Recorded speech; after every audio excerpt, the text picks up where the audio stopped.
నాదముతో స్తోత్ర సంకీర్తనతో నీ ప్రేమ గీతం పాడెదా, నీ గొప్ప కార్యం చాటెదా. సంగీతనాదముతో స్తోత్ర సంకీర్తనతో నీ ప్రేమ గీతం పాడెదా, నీ గొప్ప కార్యం చాటెదా. నా జీవితం మార్చిన యేసయ్యా, ఈ నీ రుణం తీర్చుట ఎటులయా. సంగీతనాదముతో స్తోత్ర సంకీర్తనతో నీ ప్రేమ గీతం పాడెదా, నీ గొప్ప కార్యం చాటెదా. నా కఠిన హృదయమునా కారుణ్యమును నింపి కలువలు పూయించిన కృపలను కొనియాడెదా. నా కఠిన హృదయమునా కారుణ్యమును నింపి కలువలు పూయించిన కృపలను కొనియాడెదా. పాపములు క్షమించి నన్ను మార్చిన, దోషములు భరించి దరి చేర్చిన నీ ప్రేమ గీతం పాడెదా, నీ గొప్ప కార్యం చాటెదా. సంగీతనాదముతో స్తోత్ర సంకీర్తనతో నీ ప్రేమ గీతం పాడెదా. నా కష్ట సమయమునా నా చెంతనే నిలిచి విడువక నడిపించిన విధమును వివరించెదా.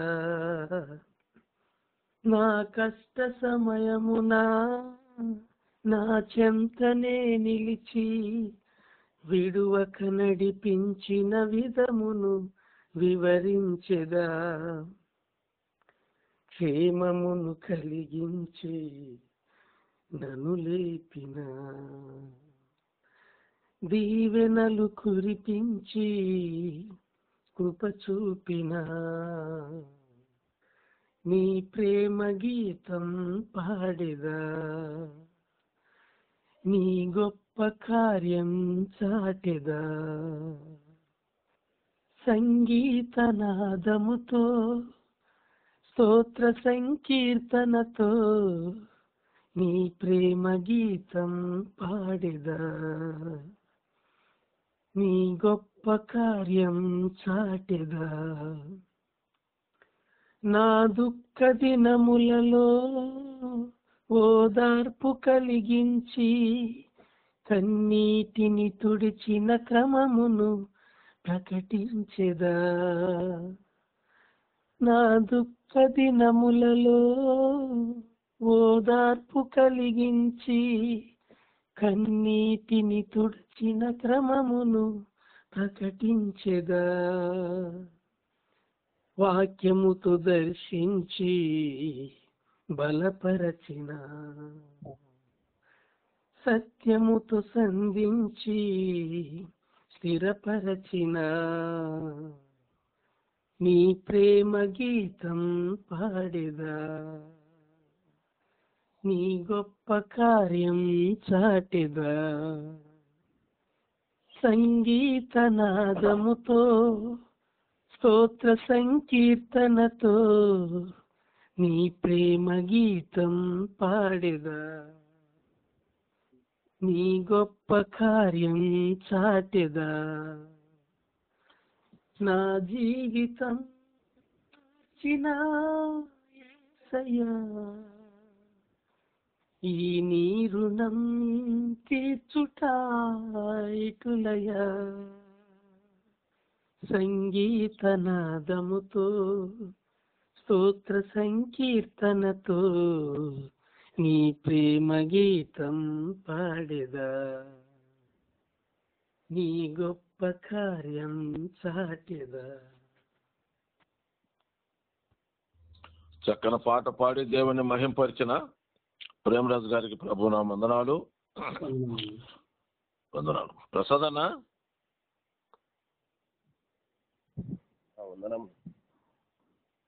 వందనాలన్నా. నెక్స్ట్ వీక్ లో లాజరస్ అన్న గారి యొక్క మందిర ప్రతిష్ట, ఆ యొక్క కార్యక్రమం బాప్తిస్తాలు అది జరుగుతున్న కార్యక్రమం చక్కని వాతావరణకు ప్రార్థన చేయండి.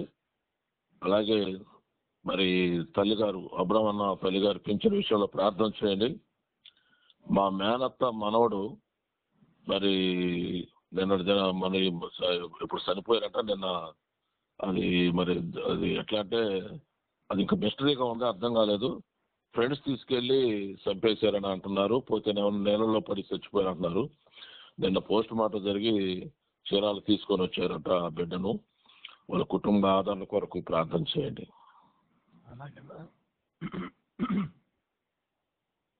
ప్రేమగలిగిన తండ్రి, స్తోత్రాలు. మీ ప్రియ కుమారుడు మా ప్రభువును రక్షకుడైన యేసుక్రీస్తు వారి నామంలో కృతజ్ఞతలు. మా తండ్రి, ఇదివరకే సహోదరులు తెలియజేసినట్లుగా జ్ఞాపకం చేసుకున్నాను. లాజరస్ అన్న వారి మందిర ప్రతిష్ట విషయంలో, అలాగే వారి తల్లి విషయంలో మీరు చూపించి సహాయం చేయండి. అలాగే అబ్రహాం అన్న వారి విషయంలో చూపించండి. అలాగే మార్కన్న గారి ప్రభువా మరి బంధువురాలు, వారి బంధువులను మీరే జ్ఞాపకం చేసుకోండి. వారి పరిస్థితి అంతా ఎరిగినటువంటి దేవుడు, సమస్తమును ఎరిగినటువంటి దేవుడు నాయన. మా దేవా, మీరే న్యాయం జరిగించండి. మరి వారిని ఆదరించండి, ధైర్యపరచండి, నెమ్మది కలిగించండి. మా తండ్రి కృప చూపించు. అలాగే తండ్రి, ఈ సమయంలో మరి వాక్య పరిచర్య కొరకై ప్రార్థన చేస్తున్నాం. దాసుని బలపరిచి మీ ఆత్మశక్తి చేత నింపి మీరే మాట్లాడి మహిమ పొందండి. ప్రతి ఒక్కరు విని చెవు గ్రహించే మనసుకుని శ్రద్ధగా మీ మాట్లాడాలని సహాయం చేయమని మా దేవా, మా ప్రభువా, ఉదయకాలం మమ్మల్ని మేము మీ చేతులకు అప్పచెప్పుకుంటున్నాం. ప్రతి విధమైన ఆటంకాన్ని తొలగించి అలాంటి శబ్దాలు ఆటంకం లేకుండా శ్రేష్టమైన నామములో ప్రార్థించి అడిగి వేడుకొనుచున్నాము పరమ తండ్రి. ఆమేన్. ఆమేన్. ఆమేన్. చక్కని అంశాలతో వాక్య సహాయ కొరకు ప్రార్థన చేసిన దైవ సేవకులు ప్రసాద్ అన్న గారి ప్రభునా వందనాలు. ప్రియమైన వారలారా, సమయం అయినది. మరి దైవ సేవకులు వరంగల్ పట్టణం నుంచి దైవ సేవకులు అబ్రహ్మణ్ గారు వర్తమానం అందించడానికి సిద్ధంగా ఉన్నారు. దయచేసి ఫోన్లన్నీ మీట్లో పెట్టుకోవాలని ప్రభుపేట మనవి చేస్తా ఉన్నాను. అతి సమయాన్ని దైవజనులకి ఇద్దాం. అబ్రహ్మణ అన్న వందనాలన్నా. వందనాలన్నా, ప్రారంభించండి అన్న. అన్న మంచిది.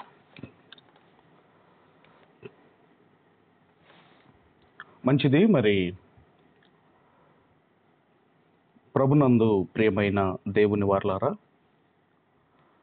మన రక్షకుడు ప్రభు అయిన యేసుక్రీస్తు వారి అతి శ్రేష్టమైన పరిశుద్ధమైన నామములో ఈ అనుదిన సెల్ కాన్ఫరెన్స్ను నడిపిస్తున్న గొప్ప దైవజనులు రెవరెండ్ డాక్టర్ గిద్యోనయ్య గారికి, మార్కయ్య గారికి, నా తోటి దైవజనులందరికీ, కాన్ఫరెన్స్లో కనెక్ట్ అయిన పరిశుద్ధులందరికీ మన రక్షకుడు ప్రభు అయిన యేసుక్రీస్తు వారి అతి శ్రేష్టమైన పరిశుద్ధమైన నామములో మీ అందరికీ ఈ ఉదయకాలపు శుభాభివందనాలు మీ అందరికీ తెలియజేస్తున్నాను. అందరికీ వందనాలండి. మంచిది. మరి గత 25వ తారీఖు రోజు మా మందిరంలో అద్భుతముగా మరి ఉమెన్స్ రిట్రీట్, మరి ప్రతి సంవత్సరం కూడా ఒక రోజు ఉమెన్స్ రిట్రీట్ అనేది జరుగుతుంది. మరి ఈసారి విపరీతమైన వర్షాలు, అసలు నాన్ స్టాప్గా వర్షం కురుస్తూనే ఉన్నది. ఇక ప్రోగ్రామ్ ఫెయిల్ అయిపోయింది అనుకున్నాము, ఎందుకంటే కొన్ని వేల రూపాయలు పెట్టి చేసే ప్రోగ్రాం కాబట్టి.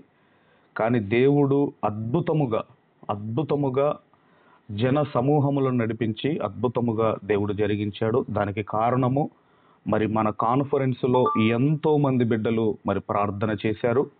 వారందరికీ మరి నా తరపున, మా కుటుంబం తరపున ప్రతి ఒక్కరికి పేరు పేరు వరుసన మరి మీ అందరికీ కూడా కృతజ్ఞతలు, వందనములు మీ అందరికీ తెలియజేస్తున్నాను. మంచిది. ఈరోజు మనం అందరం కూడా ఒక అద్భుతమైన సందర్భాన్ని మీ అందరికీ తెలియజేయాలంటే నేను ఆశపడుతున్నాను. మరి దేవుడు మనందరినీ కూడా సెప్టెంబర్ మాసం అంతా కూడా మనల్ని కాచి కాపాడి ఈ అక్టోబర్ మాసములో ఆల్రెడీ మన జీవితంలో ఒక రోజు గడిచిపోయింది. అలాగే ఈ రెండవ రోజు ఇదిగోనండి, ఈ గడియ, ఈ క్షణము వరకు మనము బ్రతికి ఉన్నాము అంటే అది కేవలము యేసుక్రీస్తు వారి ఉచితమైన కృపను బట్టి మాత్రమే అని మనం మర్చిపోవద్దు. ఈరోజు మరి ఈ సందర్భాలను పురస్కరించుకొని ఒక మంచి అంశాన్ని మీకు తెలియజేయాలని నేను ఆశపడుతున్నాను. ఈరోజు మనం నేర్చుకునే అంశము టైటిల్ ఏంటి అన్నప్పుడు, కృతజ్ఞత కలిగి ఉండటం ఎలా అన్నది ఈరోజు మనం అందరం కూడా ఆలోచన చేయబోతున్నాము. అసలు కృతజ్ఞత అంటే ఏంటి? కృతజ్ఞత ఎన్ని రకాలుగా ఉంది? మరి దేవుడు కృతజ్ఞత కలిగి ఉండమంటున్నాడా? ఎందుకు ఇవన్నీ కూడా అని మనం ఆలోచన చేయగలిగితే, కృతజ్ఞత అన్న పదానికి అర్థాలు మనం ఆలోచన చేయగలిగితే, ధన్యవాదములు అంటాం మనం.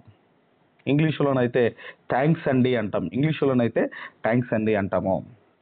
మరి ఈ కృతజ్ఞత గురించి మనం నేర్చుకోవలసింది ఏమున్నది అన్నప్పుడండి, బైబిల్ గ్రంథంలో అనేక సందర్భాలు దేవుడు మరి బైబిల్ గ్రంథంలో రాయించాడు. అంటే ఏంటి కృతజ్ఞత అన్నప్పుడండి, ఒకరోజు చెట్టు మీద నుండి ఒక చీమ జారి నదిలో పడిపోతుంది. చెట్టు మీద నుండి వెళ్తున్న చీమ జారి నదిలో పడిపోతుంది. తర్వాత చావు బ్రతుకుల మధ్య ఉన్న ఆ చీమను, ఆ పరిస్థితిని ఒక పావురము గమనిస్తూ ఉంటుందండి. ఒక పావురం గమనిస్తూ ఉంటుంది. చూసి ఏం చేసిందంటే, ఒక ఆకును తుంచి ఆ చీమ ఎక్కడైతే పడిపోయిందో ఆ ప్రాంతంలో ఒక ఆకేస్తుందండి. ఇక నెమ్మది నెమ్మదిగా చీమ ఆకు మీదకి చేరుకుంటుందండి.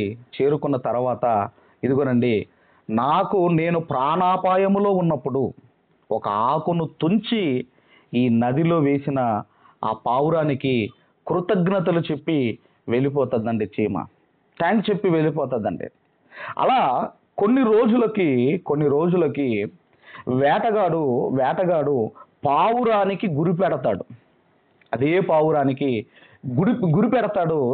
ఆ తర్వాత ఆ చీమ గమనించి ఏం చేసింది అంటే, వేటగాడు బాణము సంధించే టైంలో ఇదిగోనండి అతని కాలు మీద కుట్టగానే ఏం జరుగుతుందంటే, ఆ బాణం అనేది పక్క నుండి వెళ్ళిపోతుంది, పావురం అనేది ఎగిరిపోతుంది.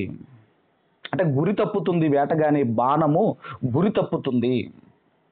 మరి ఇదంతా మనకు తెలిసినదే కదా. ఇందులో మనము నేర్చుకోవలసింది ఏమున్నది అన్నప్పుడండి, ఇదిగోనండి, చావు బ్రతుకుల మధ్య చీమ ఉన్నప్పుడు ఒక పావురము సహాయము చేసింది అంటే ఉపకారం చేసింది. అలాగే ఆ పావురమును కూడా వేటగాడు గురిపెట్టి బాణము విసరాలి అనుకున్నప్పుడు చీమ వేటగాన్ని కుట్టి ఇదిగోనండి గురి తప్పించి చీమ కూడానండి ప్రత్యుపకారము చేసింది. దీన్ని ఏమంటారు అంటే, ఉపకారానికి ప్రత్యుపకారము చేయటమే కృతజ్ఞత అంటే ఏదో థ్యాంక్స్ చెప్పి వెళ్ళిపోవటం కాదండి. నీకు ఎవరైతే మేలు చేస్తారో, నీకు ఎవరైతే ఉపకారము చేస్తారో వారికి తిరిగి నీవు ప్రత్యుపకారము చేయటమే కృతజ్ఞత అంటే. అంతేగాని వాళ్ళు చేసిన మేలుకు థ్యాంక్స్ అనండి చెప్పి వెళ్ళిపోవటం కాదండి. కాబట్టి మరి ఈ కృతజ్ఞత అనే ఈ లక్షణము కలిగి ఉండమని దేవుడు ఏమైనా ఆశపడుతున్నాడా? ఈ కృతజ్ఞత అనే లక్షణము మనం ఏమైనా కలిగి ఉండాలని ఇదిగోనండి దేవుడు ఏమైనా ఆశపడుతున్నాడా అని మనం ఆలోచన చేయగలిగితే, దయచేసి అందరం కూడా కొలసీలకు రాసిన పత్రిక, అపోస్తుడైన పౌలు గారు దయచేసి కొలసీలకు రాసిన పత్రిక 4వ అధ్యాయము 2వ వచనాన్ని మనం అందరం కూడా చదువుకుందాం. కొలసీలకు రాసిన పత్రిక దయచేసి 4వ అధ్యాయము 2వ వచనాన్ని మనం అందరం కూడా చదువుకుందాము. 2-4 కలిసి ఉంటాయి. ప్రార్థన యందు నిలకడగా ఉండి కృతజ్ఞత గలవారై దాని యందు మెలకువగా ఉండుడి. కృతజ్ఞత కలిగిన వారై దాని యందు మెలకువ కలిగి ఉండండి. అంటే దేవుడు కూడా ఏం కోరుకుంటున్నాడు అన్నప్పుడు తన పిల్లలు కృతజ్ఞత కలిగిన వారిగా ఉండాలని దేవుడు కూడా కోరుకుంటున్నాడు. ఈ లక్షణము తప్పకుండా మనం కలిగి ఉండాలి. ఇక ఈ కృతజ్ఞత అనేది 2 రకాలుగా ఉందండి. 2 రకాలుగా ఉంది. కృతజ్ఞత అనేది 2 రకాలు. ఒకటి మనుషులు దేవుని పట్ల కృతజ్ఞత కలిగి ఉండాలి. మనుషులు దేవుడు చేసిన మేలులకు కృతజ్ఞత కలిగి ఉండాలి. రెండవది మనుషులు చేసిన మేలులకు కృతజ్ఞత కలిగి ఉండాలి. మళ్ళీ చెబుతున్నాను, మనుషులు దేవుడు చేసిన మేలులకు కృతజ్ఞత కలిగి ఉండాలి. మనుషులకు చేసిన మేలులకు కృతజ్ఞత కలిగి ఉండాలి. ఈ 2 లక్షణాలు కలిగిన మరి భక్తుడు ఎవరైనా బైబిల్ గ్రంథములో ఉన్నాడు అంటే బైబిల్ గ్రంథములో ఒక వ్యక్తి మనకు కనబడతాడు. ఇటు దేవునికి, ఇటు మనుషులకు, ఇటు దేవుని పట్ల, ఇటు మనుషుల పట్ల కృతజ్ఞత కలిగిన వ్యక్తి ఎవరైనా ఉన్నారా అంటే ఒక భక్తుడు మనకు కనపడతాడు. దయచేసి అందరం కూడా కీర్తనల గ్రంథము దయచేసి 103వ కీర్తన మొదటి 4 వచనాలు మనమందరము చదువుకుందాము. నా ప్రాణమా యెహోవాను సన్నుతించుము, నా అంతరంగమునున్న సమస్తమా ఆయన పరిశుద్ధ నామమును సన్నుతించుము. నా ప్రాణమా యెహోవాను సన్నుతించుము, ఆయన చేసిన ఉపకారములలో దేనిని మరువకుము. ఆయన నీ దోషములన్నింటినీ క్షమించువాడు, నీ సంకటములన్నింటినీ కుదుర్చువాడు. సమాధిలో నుండి నీ ప్రాణమును విమోచించుచున్నాడు, కరుణా కటాక్షములను నీకు కిరీటముగా ఉంచుచున్నాడు. 5వ వచనము కూడా చూడగలిగితే, పక్షిరాజు యవ్వనము వలె నీ యవ్వనము క్రొత్తదగుచుండునట్లు మేలుతో నీ హృదయమును తృప్తిపరచుచున్నాడు. అంటే మనం చూడగలిగితేనండి, దేవుడు చేసిన మేలులను మరచిపోక కృతజ్ఞత తెలియజేస్తున్నాడండి ఒక దావీదు గారు. భక్తుడైన దావీదు గారు, రాజైన దావీదు గారు దేవుడు చేసిన మేలులను మర్చిపోవటం లేదు. ఎక్కడో బెత్లెహేము ప్రాంతంలో గొర్రెలు కాచుకునేవాడండి. అలాంటి ఆయనను తీసుకొని వచ్చి, ఇదిగోనండి ఇజ్రాయేలీలను కాయాలి దావీదు, నువ్వు కాయవలసింది ఈ గొర్రెలను కాదు, నా గొర్రెలను కాయాలి అని ఎక్కడో గొర్రెలు కాచుకుంటున్నప్పుడు ఎక్కడో గుట్ట మీదనో కొండ మీదనో కూర్చోవలసిన ఆయనను సింహాసనం మీద కూర్చోబెట్టాడు. గడ్డిలో నడవవలసిన ఆయనను తివాచి మీద నడిచేటట్లుగా చేశాడండి. అందుకే ఆయన అంటున్నాడు, దేవుడు చేసిన మేలులు మరచిపోలేదండి. అందుకే తన ప్రాణముతో చెప్పుకుంటున్నాడు, ఆయన చేసిన ఉపకారములలో దేనిని మరువకుము అని చెప్పుకుంటున్నాడు. మరి దేవుడు మనకేం మేలు చేశాడు, దేవుడు మనకు చేసిన మేలేంటి అన్నప్పుడండి, ఇదిగో మనము ఇంకను పాపులమై ఉండగానే తన ప్రియ కుమారుడైన యేసుక్రీస్తు వారిని మన కొరకు ఈ భూమి మీదకి పంపించి ఆయనను మన కొరకు బలిచ్చాడు. అంటే మీరు ఆలోచించండి, ఆయనను మన కొరకు బలిచ్చాడు అంటే పాపులమైన మనము, ఇదిగోనండి మన మరణము తర్వాత నరకానికి మనం వెళ్ళకూడదని యేసుక్రీస్తు వారిని పంపి ఇదిగోనండి సిలువలో నలగొట్టి ఆయనను మన కొరకు బలిచ్చి మనలను పరిశుద్ధులుగా మనలను నీతిమంతులుగా తీర్చిదిద్దాడు. మీరు ఆలోచన చేయగలిగితే ఒక తల్లి బిడ్డను కనడానికి ఎంత ప్రసవ వేదన పడుతుందో, యేసుక్రీస్తు వారు మనలను పరిశుద్ధపరచడానికి ఆయన ప్రసవ వేదన పడలేదా? మీరు ఆలోచించండి. మరి ఏంటి మనము దేవునికి చేసిన మరి ప్రత్యుపకారం ఏంటి? ఆయన మనకు ఉపకారం చేశాడు కదా, దేవుడు యేసుక్రీస్తు వారిని పంపి మనకు ఉపకారం చేశాడు కదా, ఆయనకు మనము చేయవలసిన ప్రత్యుపకారం ఏంటి అన్నప్పుడండి ఏంటంటే ఇదిగోనండి, పాపము లేకుండా బ్రతకడమే దేవునికి మనము చేసే ప్రత్యుపకారము. పాపము లేకుండా బ్రతకటమేనండి, పాపము లేకుండా బ్రతకటమే. చాలా మంది అంటారు, మరి దేవుడు ఎన్నో ఇచ్చాడు మనకు, ఏమి ఇవ్వగలను అంటే ఆయన ఏమడుగుతున్నాడు? ఆయన ఏమిమ్మన్నాడు? ఇదిగో నా కుమారుడా, నీ హృదయము నాకిమ్ము. సామెతల గ్రంథంలో ఉంటది, నీ హృదయము నాకిమ్ము. నీ హృదయము కావాలి దేవునికి, నీ హృదయము కావాలి. పోనీ అదేమైనా మంచిదా? మీరు ఆలోచించండి. హృదయము మోసకరమైనది, ఘోరమైన వ్యాధి గలది అని మనం చదువుకుంటున్నాం. అలాంటి హృదయాన్ని నా కుమారుడా నీ హృదయము నాకిమ్ము అంటే పాపము చెయ్యకుండా బ్రతకటమే, అలాగే పాపులను రక్షించడమే దేవుని పట్ల కృతజ్ఞత కలిగి జీవించటము. కాబట్టి దేవుడు మనకి ఎన్నో మేలులు చేశాడు. మరి ఉదయకాలము లేచి ఈరోజు ఈ వాక్యం మనం వింటున్నాము అంటే దేవుడు చేసిన మేలు. బ్రతికి ఉన్నాము అంటే దేవుడు చేసిన మేలు. అదిగో బయటికి వెళ్ళి ప్రయాణం చేసి క్షేమముగా ఇంటికి వస్తున్నాము అంటే దేవుడు చేసిన మేలు. రోగాల బారిన పడినా ఇదిగో మనల్ని కాపాడుతున్నాడు అంటే దేవుడు చేసిన మేలు. అసలు ఆయన మేలు లేకపోతే ఈ భూమి మీదనే మనం ఉండం కదా.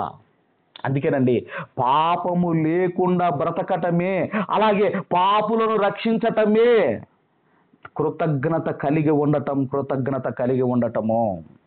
అందుకే దావీదు గారు ఏమంటున్నారు అంటే, ఆయన చేసిన ఉపకారములలో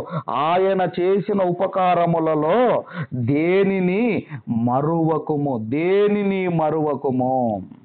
దావీదు గారు ఏం చేశారు అంటే, తన తరము వారికి సేవ చేసి నిద్రించాడు అని మనం చదువుకుంటాము. తన తరము వారికి సేవ చేసి నిద్రించాడు అని మనము అపోస్తుల కార్యముల్లో మనము చదువుకుంటాము. అంటే ఏం చేశాడు దావీదు గారు? దేవుడు చేసిన ఉపకారానికి తన తరము వారికి సేవ చేసి దేవునికి ప్రత్యుపకారము చేశాడు. దాన్నే కృతజ్ఞత కలిగి బ్రతకటము. మరి మనం ఆలోచన చేయగలిగితేనండి, ఇదిగోనండి, మరి దేవుడు మనకు చేసిన మేలులకు ఆయనకు మనము ప్రత్యుపకారము చేయడమే ఇదిగోనండి కృతజ్ఞత కలిగి బ్రతకటము. ఇది మనుషులు దేవునికి చేయవలసిన, ఇది మనుషులు దేవుని పట్ల కలిగి ఉండవలసిన కృతజ్ఞత అయితే, ఇక మనుషుల పట్ల కూడా కృతజ్ఞత కలిగి ఉండాలి. మనుషులు చేసిన మేలులకు కృతజ్ఞత కలిగి ఉండాలి. మరలా ఎవరు అంటేనండి, మరలా దావీదు గారు అటు దేవుడి పట్ల కృతజ్ఞత కలిగి ఉన్నాడు, అలాగే దావీదు గారు మనుషులు చేసిన మేలుకు ఆయన మనుషుల పట్ల కూడా కృతజ్ఞత కలిగి ఉన్నాడు. అందరం కూడా దయచేసి సమూయేలు 2వ గ్రంథము, అందరం కూడా సమూయేలు 2వ గ్రంథము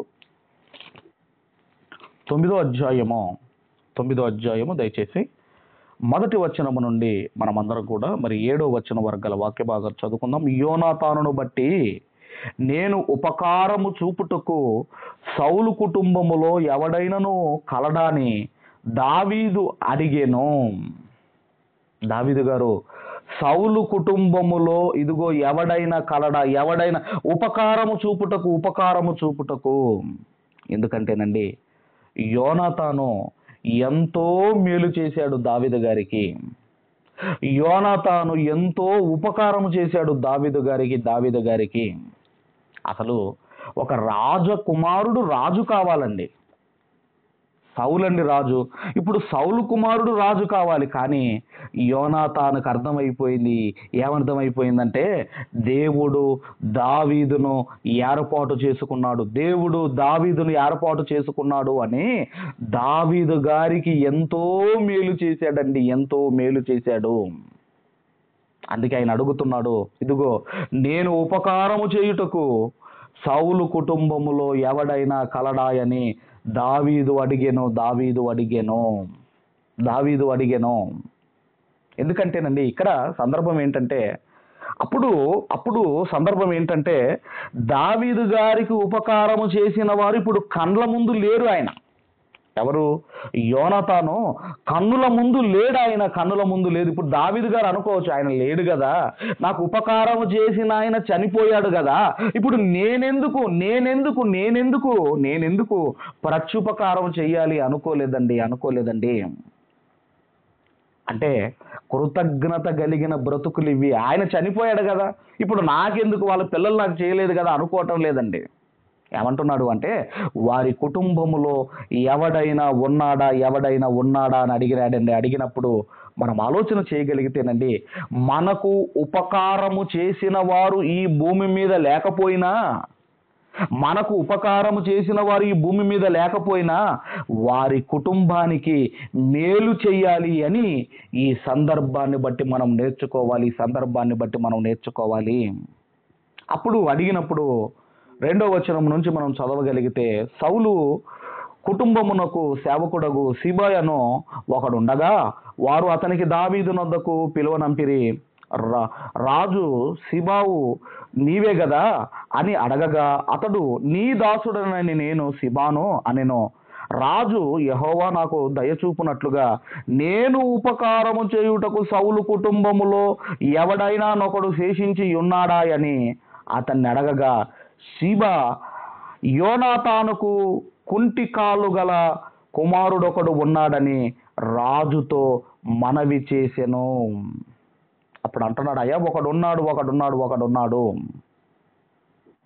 అని చెప్పినప్పుడు అండి, అప్పుడు అతడు ఎక్కడ ఉన్నాడు రాజు అడగగా సీబా చిత్తగించుము, అతడు లోదెబారులో అమ్మీయేలు కుమారుడగు మాకీరు ఇంటనున్నాడని రాజుతో అనెను. అప్పుడు రాజైన దావీదు మనుషులను పంపి లోదెబారులోనున్న అమ్మీయేలు కుమారుడగు మాకీరు ఇంటికి అతన్ని రప్పించెను. ఆ సౌలు కుమారుడైన యోనాతానుకు పుట్టిన మెఫీబోషెతు దావీదు నొద్దకు వచ్చి సాగిలపడి నమస్కారము చెయ్యగా దావీదు మెఫీబోషెతు అని అతన్ని పిలిచినప్పుడు అతడు చిత్తము నీ దాసుడనైన నేనున్నాననేను.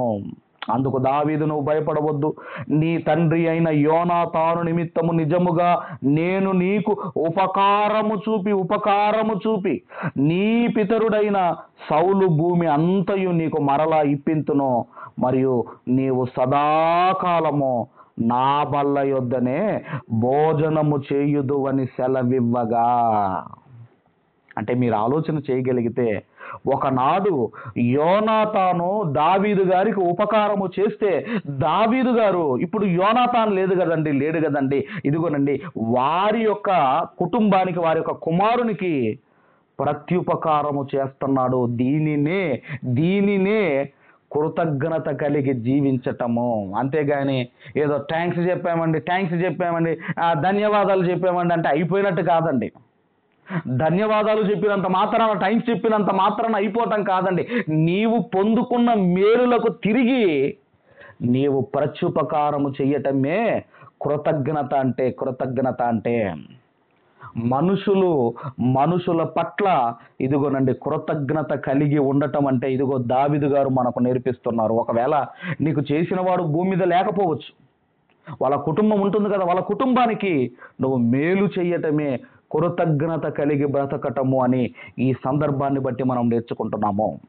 అలాగే ఇలాంటి సందర్భమే బైబిల్ గ్రంథంలో మనకుంటుందండి. బైబిల్ గ్రంథంలో మనకుంటుంది ఇలాంటి సందర్భమే. అలాగే మనుషులు చేసిన మేలులకు కృతజ్ఞత కలిగి ఉండటంలో మరొక సందర్భాన్ని కూడా మనం ఆలోచన చేయగలిగితే, దయచేసి సమూయేలు మొదటి గ్రంథము దయచేసి 11వ అధ్యాయము మొదటి 3 వచనాలు మనం అందరం కూడా చదువుకుందాం. 11వ అధ్యాయము మొదటి 3 వచనాలు మనం అందరము కూడా దయచేసి చదువుకుందాము. ఇక్కడ సందర్భము మనం చూడగలిగితేనండి, అమ్మోనీయుడైన నాహాషు బయలుదేరి యాబేష్ గిలాదుకు ఎదురుగా దిగినప్పుడు యాబేషు వారందరూ మేము నీకు సేవ చేయుదుము, మాతో నిబంధన చేయమని నాహాషుతో అనిరి. ఈ యాబేషు గిలాదు ప్రాంతంలో బ్రతికేవారే ఇదిగోనండి యాబేష్ గిలాదీయులు.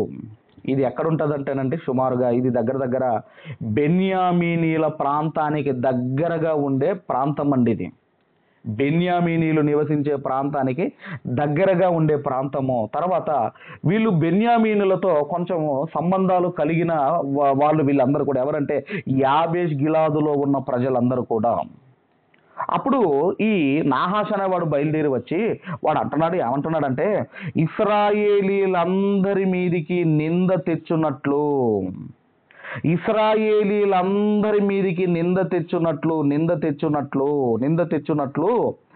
మీ అందరి కుడి కన్నును ఊడదీయుదునని మీతో నేను నిబంధన చేసేదనని అమ్మోనీయుడైన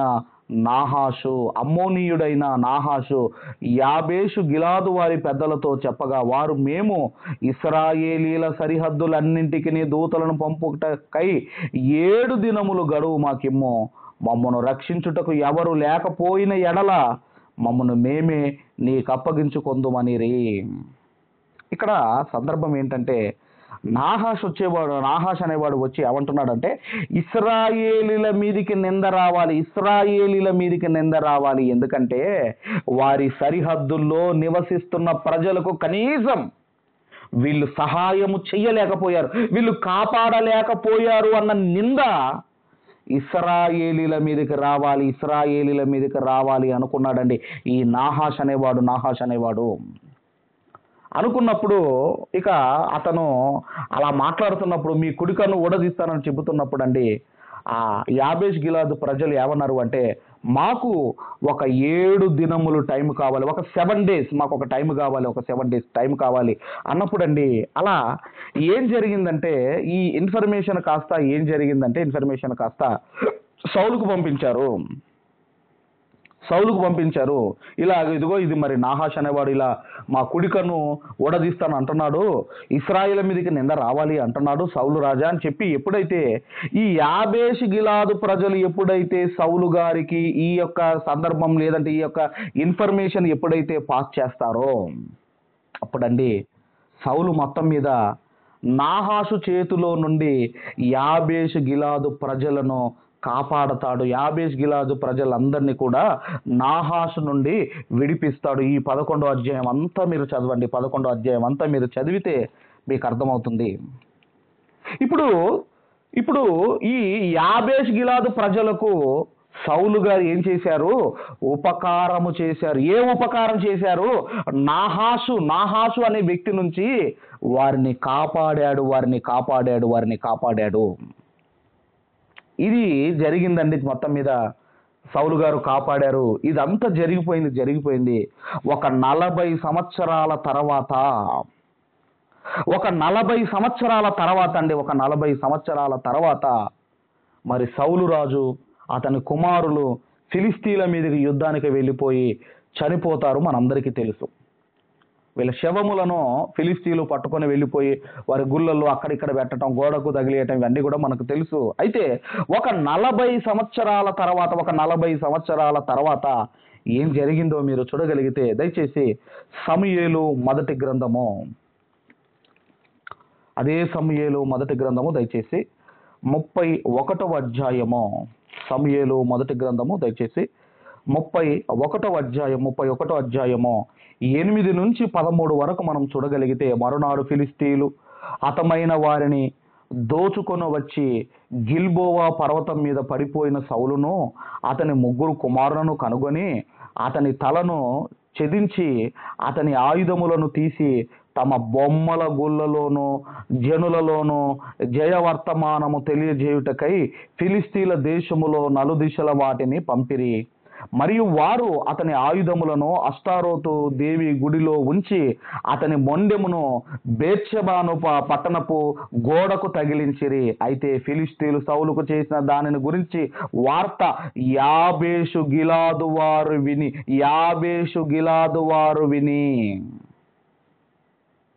వాళ్ళు ఏం చేశారు? బలశాలులందరూ లేచి రాత్రి అంతా నడిచి సౌలు మొండెమును అతని కుమారుల కళేబరమును బేత్షాను పట్టణపు గోడ మీద నుండి దించి యాబేషునకు తిరిగి వచ్చి వాటిని దహనము చేసిరి. వారి శల్యములను తీసి యాబేషులోని పిచుల వృక్షము క్రింద పాతిపెట్టి 7 దినములు ఉపవాసముండిరి. 7 దినములు ఉపవాసముండిరి. ఎంత ప్రత్యుపకారం చేశారో చూడండి యాబేషు గిలాదు ప్రజలు. ఎప్పుడూ సౌలు గారు 40 సంవత్సరాల క్రితం ఆయన ఉపకారం చేస్తే, ఒరేయ్ ఒకప్పుడు మనకు ఉపకారం చేసిన వాడురా అని ఆ యాబేషు గిలాదు ప్రాంతంలో ఉన్న బలశాలులందరూ కూడానండి వెళ్ళిపోయి ఆయన మొండం తీసుకొని వచ్చారు. కుమారుల కళేబరమును తీసుకొని వచ్చి సమాధి కార్యక్రమాన్ని చేశారు. దీన్ని ఏమంటారు అంటే కృతజ్ఞత కలిగి ఉండటం. 40 సంవత్సరాలు అవుతుంది కదా, ఎవడో లే సౌలు అనేవాడు ఎలా చనిపోతే ఏందిలే మనకేంటిలే అనుకోలేదండి. అదండి కృతజ్ఞత కలిగిన బ్రతుకులంటే. ఈ విషయం కాస్త దావీదు గారికి తెలిసిందండి. తెలిసి దావీదు గారు కూడా మాట్లాడుతున్నారు. దయచేసి సమూయేలు 2వ గ్రంథము 2వ అధ్యాయము 5వ వచనాన్ని మనం అందరం కూడా చదువుకుందాం. 2వ గ్రంథము సమూయేలు 2వ గ్రంథము 2వ అధ్యాయము 5వ వచనాన్ని మనం అందరం కూడా చదువుకుందాము. సౌలును పాతి పెట్టిన వారు యాబేష్ గిలాదు వారని దావీదుకు తెలుసుకొని యాబేష్ గిలాదు వారి యొద్దకు దూతలను పంపి, మీరు ఉపకారము చూపి మీ ఏలిన వాడైన సౌలును పాతి పెట్టి తిరిగి గనుక యెహోవా చేత మీరు ఆశీర్వచనము నొందుదురుగాక.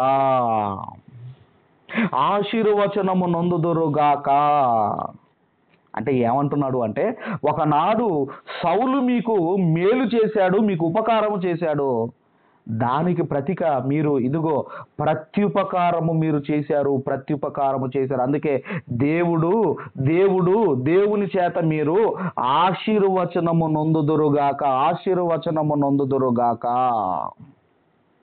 కాబట్టి కృతజ్ఞత అంటేనండి ఏదో థ్యాంక్స్ చెప్పి ధన్యవాదాలు చెప్పి వెళ్ళిపోవటం కాదు. ఇదిగో వారు మనకు చేసిన మేలుకు ప్రతిగా మనము ప్రత్యుపకారము చేయటమే కృతజ్ఞత కలిగి ఉండటము. దేవుడు ఇశ్రాయేళ్ల గురించి చెబుతూ ఇశ్రాయేళ్లకు ఎన్ని మేలు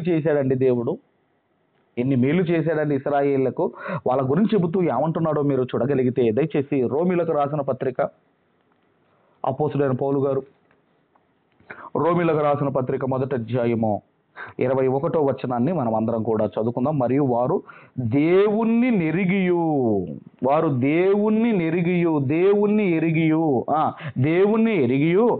ఆయనను దేవునిగా మహిమపరచలేదు, కృతజ్ఞతాస్తుతులు చెల్లింపనూ లేదు గాని తమ వాదముల యందు వ్యర్థులైరి. ఇశ్రాయేలీలు దేవునికి కనీసము థ్యాంక్స్ చెల్లించలేదట. కానీ దేవుడు ఏం కోరుకుంటున్నాడు అంటే, తన పిల్లలు కృతజ్ఞత కలిగిన వారై ఉండాలని దేవుడు కోరుకుంటున్నాడు.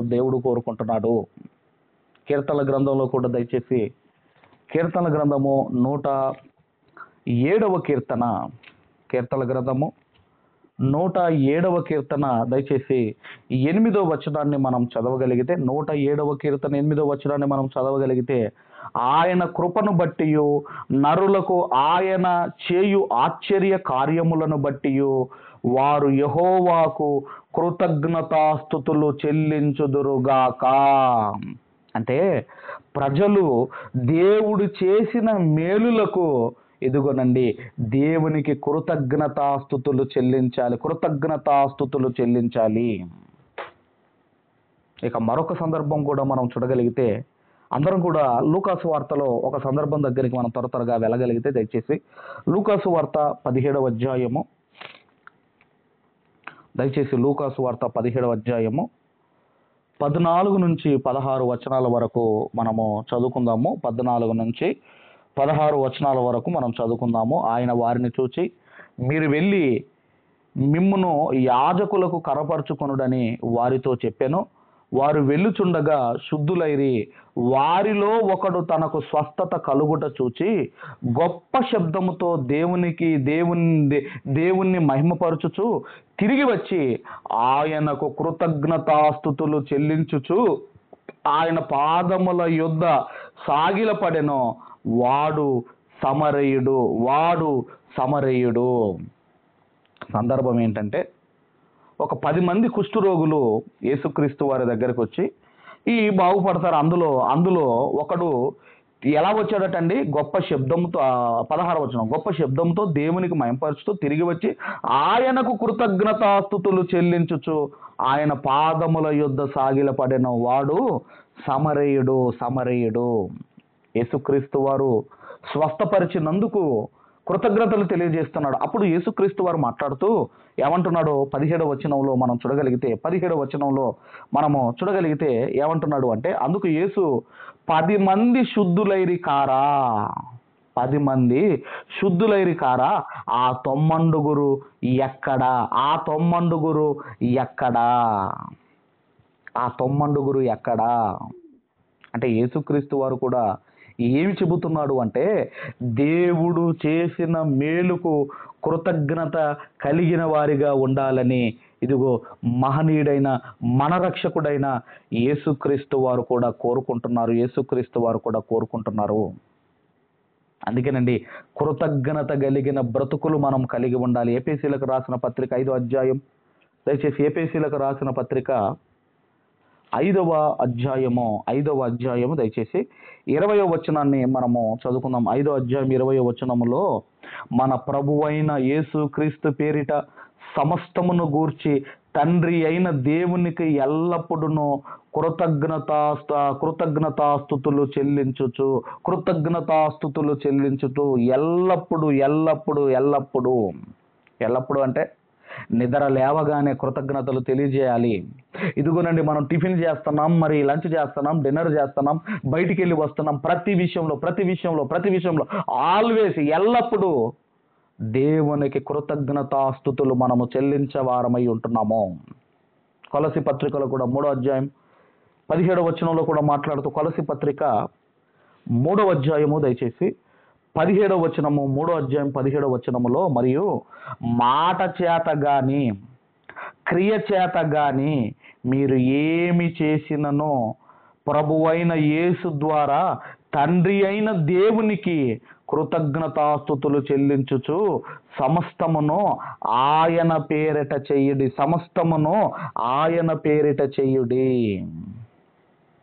అంటే మనం ఆలోచన చేయగలిగితే కృతజ్ఞత కలిగి జీవించాలి అని దేవుడు మనకు నేర్పిస్తున్నాడు. మరి ఇదంతా ఈ పాఠం మనకి ఎందుకు నేర్పిస్తున్నాడు ఏంటండి?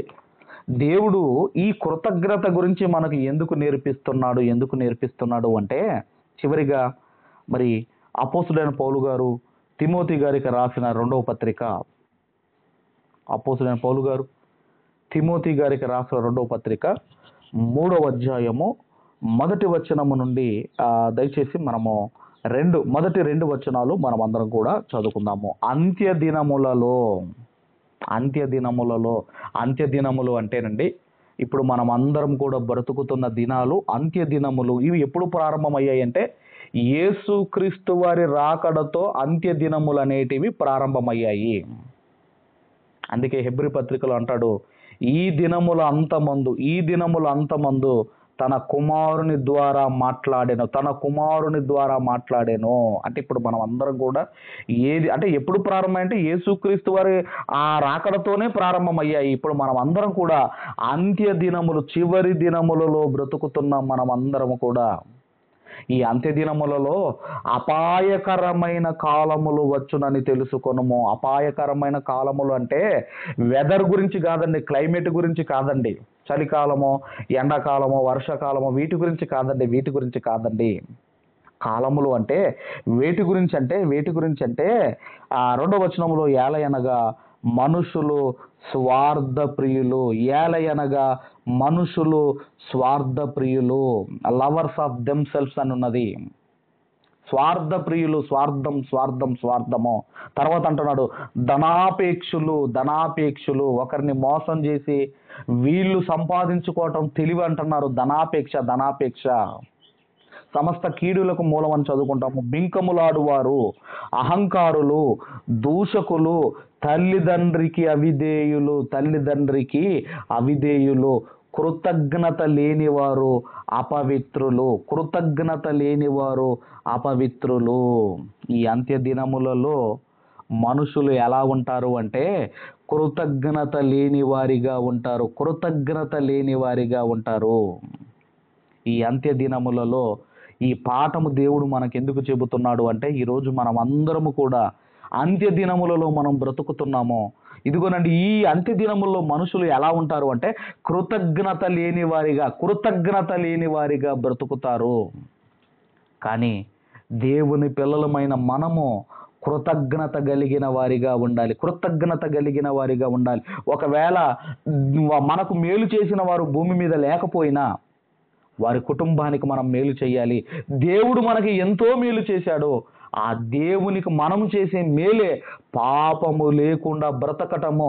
ఒక పాపిని తన పాదాల దగ్గరికి తీసుకొని రావటమే దేవునికి మనము చేసే మేలు. కాబట్టి అంత్య దినములలో కృతజ్ఞత లేని వారిగా ఉంటారు.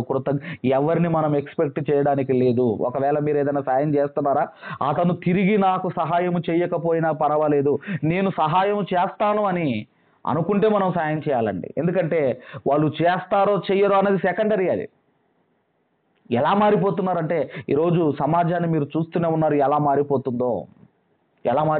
కాబట్టి కృతజ్ఞత లేని వారిగా ఉంటారు గనుక మనము మాత్రము దేవుని పిల్లలుగా దేవుడు మన నుంచి ఎక్స్పెక్ట్ చేస్తున్నది ఏంటంటే నా పిల్లలు కృతజ్ఞత కలిగి జీవించాలి అని దేవుడు కోరుకుంటున్నాడు. దేవుడు మనందరికీ ఇదిగోనండి మరొక నెలలోనికి మనల్ని ప్రవేశపెట్టాడు. అందును బట్టి ఎల్లవేళ మరొక రోజులోనికి ప్రవేశపెడుతున్నాడు. ప్రతి దినం మనల్ని కాపాడుతున్నాడు. ఇదిగోనండి వీటన్నిటిని బట్టి ఎల్లవేళ ఆల్వేస్ మనము దేవునికి థ్యాంక్స్ దేవా, కృతజ్ఞతలు దేవా అని మనము చెప్పబద్దులమై ఉన్నాము. అలాంటి బ్రతుకు, కృతజ్ఞత కలిగిన బ్రతుకు మనమందరము జీవించాలని కోరుకుంటూ ఈ మాటలు ముగిస్తున్నాను. దేవుడు మనందరిని దీవించి ఆశీర్వదించును గాక. ఆమేన్.